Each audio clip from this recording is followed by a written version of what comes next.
வணக்கம், நான் தான் உங்கள் Shabdina. Welcome back to Shabdina's kitchen. இன்றைக்கி நம்ம கிச்சனில் பார்க்க போகிற ரெசிபி என்ன கேட்டிங்கன்னா, உருளைக்கிழங்கு பொரியல்.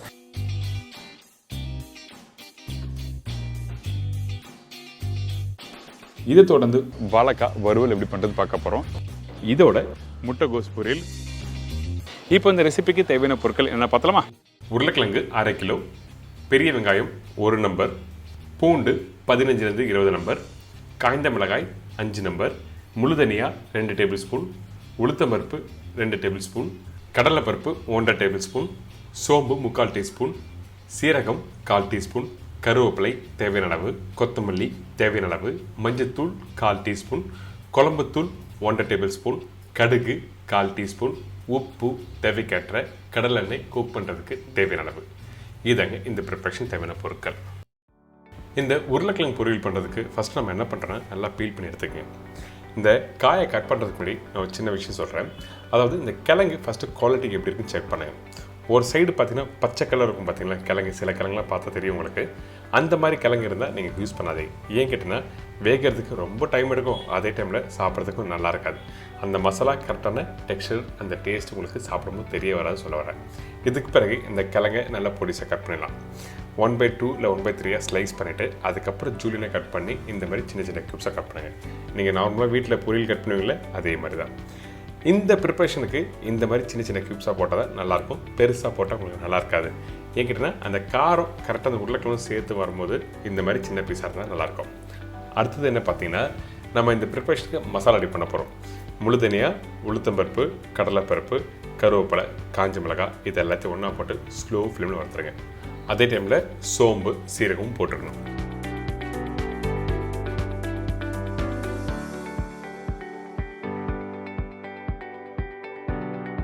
நீங்கள் இந்த மசாலா வறுக்கும்போது கொஞ்சம் கருவேப்பிலை தாராளமாக நீங்கள் போடலாம், சரிங்களா? கருவேப்பிலை போட்டால் நீங்கள் வறுத்து நீங்கள் அந்த பவுடர் பண்ணி நீங்கள் இந்த உருளைக்கிழங்கு மிக்ஸ் பண்ணும்போது உங்களுக்கு டேஸ்ட் நல்லாயிருக்கும். அதனால தான் கருவேப்பிலை தாராளமாக நீங்கள் போடலாம் சொல்கிறேன். இந்த மசாலா நீங்கள் வறுக்கும்போது ஸ்லோ ஃப்ளேமில் நல்லா வறுத்துக்கணும். ஏங்கிட்ட அந்த கடலைப்பருப்பு, உளுத்தம் பருப்புலாம் நல்லா ஸ்லோ ஃப்ளேம் வறுக்கும்போது கடக்க முடக்கணும் இருக்கும் சாப்பிடும்போது. அதனால தான் எந்த அளவுக்கு ஸ்லோ ஃப்ளேம் வறுக்கணுங்களோ வாசனை நல்லாயிருக்கும், சாப்பிட்றதுக்கும் நல்லாயிருக்கும்.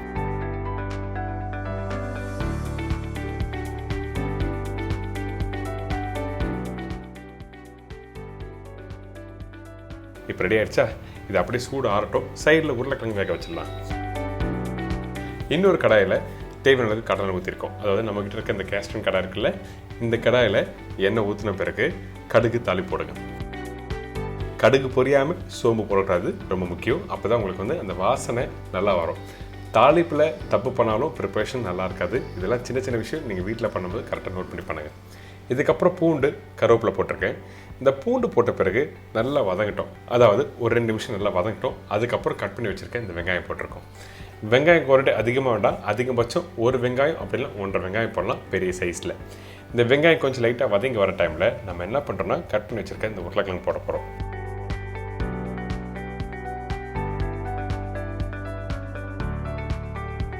இப்போ இந்த கிழங்கு போடுறோம்ல, இந்த கிழங்கு போட்ட பிறகு அந்த தாளிப்போட நல்லா மிக்ஸ் பண்ணுங்கள். அந்த கடுகு, சோம்பு, கருவேப்பிலை, வெங்காயம்லாம் போட்டோம்ல, அந்த தாளிப்போட ஃபஸ்ட்டு நல்லா மிக்ஸ் பண்ணணும். மிக்ஸ் பண்ணி முடித்த பிறகு உப்பு தேவையான அளவுக்கு, அதுக்கப்புறம் குழம்புத்தூள், மஞ்சத்தூள் யூஸ் பண்ணுறோம். குழம்புத்தூள் 1.5 டேபிள் ஸ்பூன் யூஸ் பண்ணியிருக்கேன். உங்களுக்கு குழம்புத்தூள் எப்படி பண்ணுறது சொல்லி அதோட வீடியோ நான் கொடுத்துருக்கேன். வேணும்னா அதோட லிங்க்கு கீழே இந்த வீடியோவில் கொடுத்துருக்கோம், செக் பண்ணிக்கலாம்.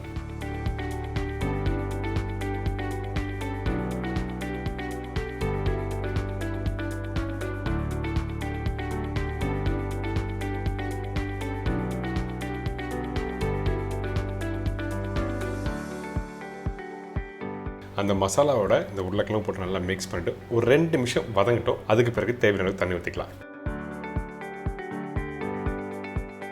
கொஞ்சம் கொத்தமல்லி, தேவையான அளவுக்கு தண்ணி ஊற்றி இதை நல்லா குக் பண்ணுறோம். குக் பண்ணுற பக்குவம் என்ன கேட்டால், கரெக்டாக ஒரு 90% நல்லா வேகணும். நீங்கள் ஃபுல்லாக குக் பண்ணிட்டீங்க, அதாவது இந்த கிழங்கு கையில் எடுத்து மசிஞ்சு போகிற அளவுக்கு இருந்துன்னா, இந்த பவுடர் மசாலா போட்டு நீங்கள் மிக்ஸ் பண்ணும்போது உங்களுக்கு கரெக்டான டெக்ஸ்சர் கொடுக்காது. அதனால தான் 90% அளவுக்கு நல்லா வேகட்டும் சொல்கிறேன். அடுத்தது நம்ம என்ன பண்ணுறோம், ஏற்கனவே வறுத்து வச்சுருக்க இந்த மசாலாவை இடிச்சுக்கலாம்.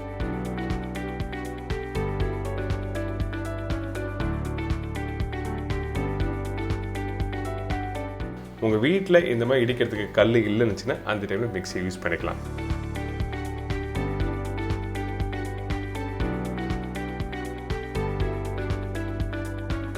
இடிக்கிற பக்கம் பார்த்துங்க இந்த மாதிரி தான் இருக்கணும். குறை இருந்தால் தான் நல்லாயிருக்கும். ஏன் கேட்டிங்கன்னா அந்த கடலைப்பருப்பு, உளுத்தம்பருப்பு, முழுதனியா, காஞ்ச மிளகாய் இந்த மாதிரி குறைன்னு நீங்கள் இடித்து போடும்போது என்ன பண்ணால் சாப்பிடும் போது கடக்கு முடக்க இருக்கணும். அதனால தான் உளுத்தம்பருப்பும் கடலைப்பருப்பும் வந்து வறுக்கும் போது ஸ்லோ ஃப்ளேமில் வறுக்கணும்னு சொல்கிறேன்.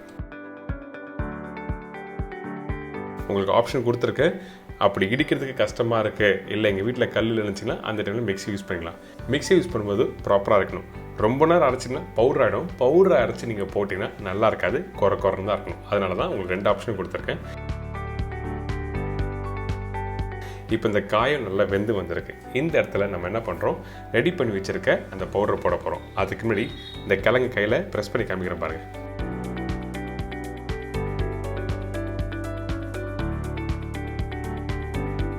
கொஞ்சம் லைட்டாக அழுத்தமாக இருக்கும். இந்த மாதிரி தான் இருக்கணும் நீங்கள் வேக வைக்கும் போது. இதுக்கப்புறம் இந்த பவுடரை அப்படியே எல்லாத்தையும் நம்ம போடுறோம். கொஞ்சம் கருவேப்பிலை, அதுக்கப்புறம் நல்லா ஊற்றி நல்லா மிக்ஸ் பண்ணி ஒரு 2 நிமிஷம் குக் பண்ணி அதுக்கப்புறம் எடுத்து சர்வ் பண்ணி பாருங்களேன். வீட்டில் இருக்கவங்க எப்படி பண்ணீங்க இந்த ரெசிபி சூப்பராக இருக்குது, வாரம் பண்ணுங்க சொல்லி எல்லோரும் வீட்டில் கேட்பாங்க. அந்தளவுக்கு ஒரு காரசாரமான ஒரு சூப்பரான ப்ரிப்பரேஷன். இந்த ப்ரிப்பரேஷன் இன்னொரு பேர் கூட இருக்குது, அதாவது உருளை இடிச்ச மசாலா சொல்லுவாங்க.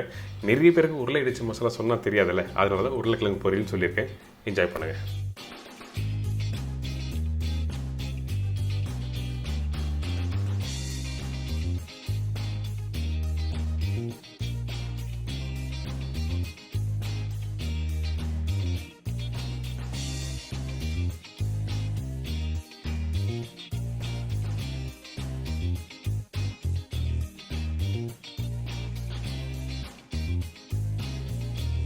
அடுத்தது வாழைக்காய் வறுவல் எப்படி பண்ணுறது பார்க்க போகிறோம். வாழைக்காய் 2 நம்பர், இடித்த பூண்டு 10 பல், காய்ந்த மிளகாய் 4லேருந்து 5 நம்பர், இஞ்சி பூண்டு பேஸ்ட் 1/2 டீஸ்பூன், சீரகம் தாளிப்புக்கு தேவையான அளவு, கடுகு தாளிப்புக்கு தேவையான அளவு, மஞ்சத்தூள் 1/2 டீஸ்பூன், சில்லி பவுடர் 1/2 டீஸ்பூன், தனியா பவுடர் 1 டீஸ்பூன், கருவேப்பிலை சிறிதளவு, கொத்தமல்லி தேவையான அளவு, உப்பு தேவைக்கேற்ற, நல்லெண்ணெய் குக் பண்ணுறதுக்கு தேவையான அளவு. இதாங்க இந்த ப்ரிப்பரேஷன் தேவையான பொருட்கள். ஃபஸ்ட்டு நம்ம என்ன பண்ணுறோம், வாழைக்காய் கட் பண்ணுறோம். வாழைக்காய் நீங்கள் க்யூப்ஸாக கட் பண்ணலாம், இல்லை ரவுண்டாக கட் பண்ணலாம், இல்லை ஸ்கொயரோட கட் பண்ணி போடலாம். ஒன்றும் தவறு எதுவுமே இல்லை. இப்போது இந்த வாழைக்காவை நல்லா ரவுண்டாக கட் பண்ணியிருக்கோமா, கட் பண்ணி முடித்த பிறகு இந்த மாதிரி திக்கான சைஸில் கரெக்டாக இருக்கும். ரொம்ப மெலிசாக இருந்தாலும் குக் பண்ணும்போது உடைய ஆரம்பிக்கும். அதனால தான் இந்த மாதிரி திக்காக இருக்குன்னு சொல்கிறேன். அதுக்காக ரொம்ப பெரிய திக்காக வேண்டாம்.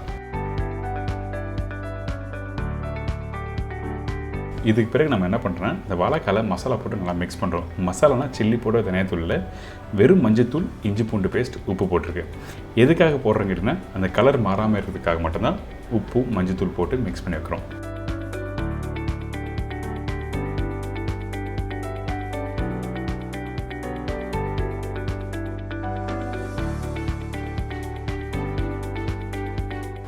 இதுக்கப்புறம் நம்ம என்ன பண்ணுறோம், தாளித்து அந்த வாழைக்காய் இதில் போட்டு குக் பண்ண போகிறோம். அது எப்படி பண்ணுறது பார்ப்போம். ஃபஸ்ட்டு எண்ணெய் ஊற்றிருக்கோம்.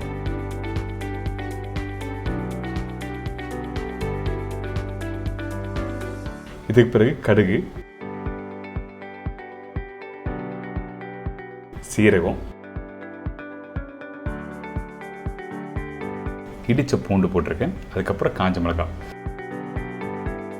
காஞ்ச மிளகாய் இந்த மாதிரி உடச்சி போடுங்க. விதையோடு போடும்போது உங்களுக்கு காரத்தன்மை கரெக்டாக இருக்கும்.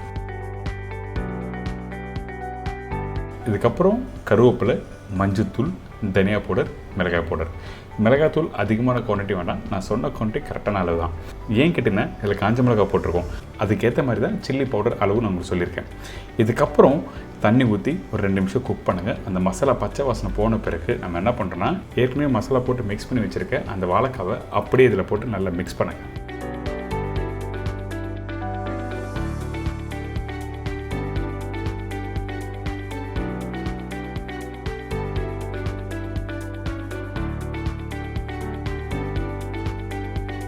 மிக்ஸ் பண்ணி முடித்த பிறகு தேவையான அளவுக்கு தண்ணி தெளித்து இதை குக் பண்ண ஆரம்பிக்கிறோம். அதிகமான தண்ணி வேண்டாம். அதிகமான தண்ணியாக இருந்தால் கண்டிப்பாக வாழைக்காய் குக் பண்ணும்போது ஓவர் குக் ஆகி உடைய ஆரம்பிச்சிடும். உடையாமல் கரெக்டான பக்குவத்தில் இடணும். அதனால தேவையான தண்ணி ஊற்றி நல்லா குக் பண்ணுறோம்.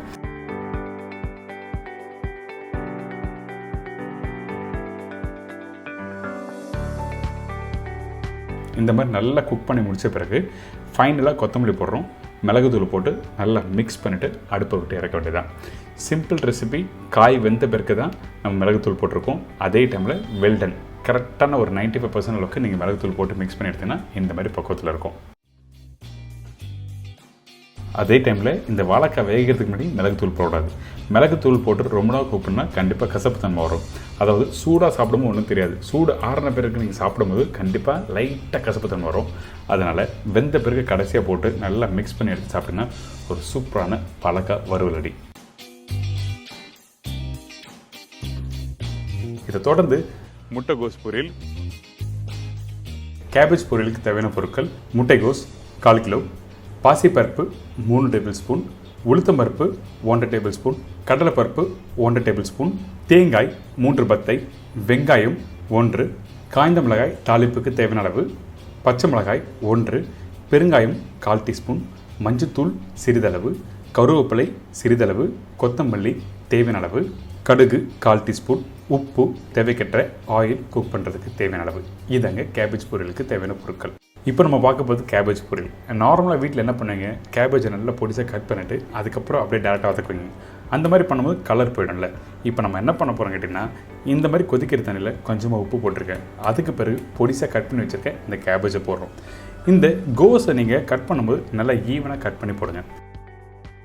நம்ம ஃபுல்லாக வேக வைக்க போதில் பிளான்ச் பண்ணி எடுக்கிறோம். அதாவது கொதிக்கிற தண்ணியில் அப்படியே போட்டு எடுத்துகிட்டு போகிறோம். இந்த மாதிரி பண்ணும்போது என்ன கேட்டிங்கன்னா கலர் நல்லா வரும். அதனால தான் இந்த கேபேஜை இந்த மாதிரி ஜஸ்ட்டு தண்ணியில் போட்டு உடனே எடுத்துருங்க. அதுக்கு பிறகு நம்ம என்ன பண்ணுறோம் கேட்டிங்கன்னா, இந்த கேபேஜில் நம்ம டேரெக்டாக பச்சை தண்ணி ஊற்ற போகிறோம். அது எப்படி பண்ணுறது பார்ப்போம். ஃபஸ்ட்டு இந்த மாதிரி ஸ்டைனில் ஏற்கனவே பிளான்ச் பண்ணி எடுத்துருக்க அந்த கேபேஜ் அதில் போட்டு கொஞ்சமாக தண்ணி ஊற்றுறோம். இந்த மாதிரி ஊற்றினா என்ன ஆகிட்டுனா அந்த கலர் அப்படியே இருக்கும். அதே டைமில் அந்த கேபேஜில் இருக்க அந்த சூடோட தன்மை கம்மியாகிடும். அந்த முட்டைகோஸில் இருக்க சூடோட தன்மை கம்மியாகிடும். அதனால தான் பச்சை தண்ணி ஊற்றி நல்லா மிக்ஸ் பண்ணி ஸ்டெயின் பண்ணுறோம். இப்போ பார்த்தீங்களா நல்லா கலர்ஃபுல்லாக இருக்குல்ல. இதுக்கு பிறகு நம்ம தாளிப்பு போட்டு ப்ரிப்பரேஷன் கம்ப்ளீட் பண்ண போகிறோம். இந்த மாதிரி பண்ணும்போது தாளிப்பு ரொம்ப இம்பார்ட்டன்ட். தாளிப்பு கரெக்டாக இருந்ததுன்னா நீங்கள் சாப்பிட்றதுக்கு ரொம்ப நல்லாயிருக்கும். அதுவும் பர்டிகுலராக இந்த மாதிரி கடலைப்பருப்பு உளுத்தம்பருப்பு வதக்கி பண்ணுறதுல ரொம்ப சூப்பராக இருக்கும். இப்போ ஃபஸ்ட்டு நம்ம என்ன பண்ணுறோம், எண்ணெயில் கடுகு போட்டிருக்கேன். கடுகு நல்லா பொரிஞ்சு வரணும். அதுக்கு பிறகு தான் பச்சை மிளகாய் போடுறோம். இப்போ உளுத்தம்பருப்பு போட்டிருக்கேன். அதுக்கு பிறகு கடலைப்பருப்பு. இந்த ரெண்டுத்தையும் ஸ்லோ ஃப்ளேமில் நல்லா வதக்குங்க. இந்த ப்ரிப்பரேஷன் நீங்கள் சாப்பிடும்போது அந்த பச்சை மிளகாய் எண்ணெயில் போட்டிங்க பார்த்தீங்களா, அந்த காரம் அப்படியே வரும். அதே டைமில் இந்த கடலைப்பருப்பு உளுத்தம்பருப்போ ப்ரிப்பரேஷன் கம்ப்ளீட் ஆன பிறகு நீங்கள் சாப்பிட்டீங்கன்னா கடக்கு முடக்குன்னு இருக்கும். அதனால தான் ஸ்லோ ஃப்ளேமில் வதக்குன்னு சொல்கிறேன். இதுக்கு பிறகு பச்சை கருவேப்பிலை காஞ்ச மிளகாய் போடும்போது உடச்சி போடுங்க. அப்போ காரமும் நல்லாயிருக்கும். அதே டைமில் காஞ்ச மிளகாய் சாப்பிடும்போது காரத்தோட தன்மை தெரியாது.